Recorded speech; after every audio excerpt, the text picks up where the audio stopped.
Bonjour à toutes et tous. Mercredi 1er février s'est tenu le premier conseil municipal de cette année 2023. C'était un conseil municipal un petit peu technique avec des délibérations qui concernaient des futurs travaux qui vont être réalisés, particulièrement dans les écoles, et pour lesquels nous avons demandé des subventions.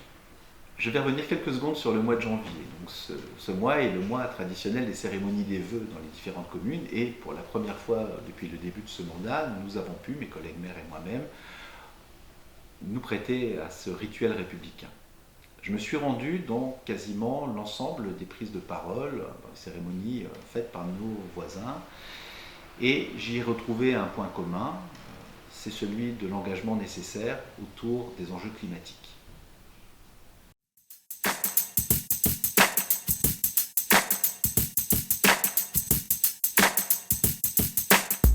Et le lien est évident avec les premières délibérations de ce conseil municipal qui concernaient donc l'isolation, des travaux d'isolation dans plusieurs de nos bâtiments scolaires.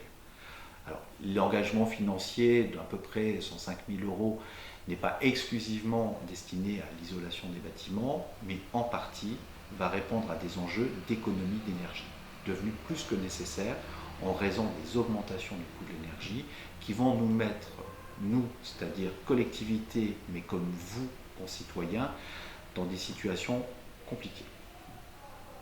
L'amélioration des conditions de vie au sein de nos écoles va permettre aux 600 enfants frouardés approximativement qui sont scolarisés de pouvoir s'épanouir pleinement. Je pense particulièrement à une très belle action qui s'est montée à l'école Elsa Triolet où la petite Alicia vient d'être récompensée pour la qualité de son travail au Festival de BD d'Angoulême. Et ben, je ne peux que la féliciter.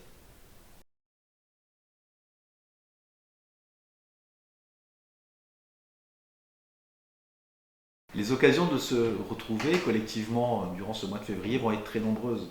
Vous l'avez peut-être vu, le club d'échecs qui vient de se créer, le club de jeux de rôle pour les plus jeunes, il y a des animations autour de la maison des seniors, la maison Prévert aussi qui joue pleinement son rôle avec le VS, donc de la couture, de la sophrologie, enfin il y a tant de choses à faire.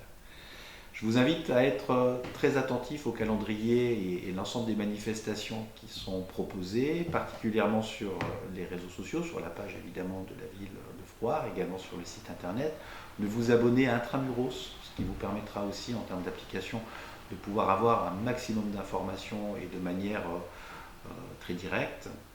Donc, quoi qu'il en soit, ce sera à chaque fois une belle occasion de pouvoir nous y retrouver. À très bientôt.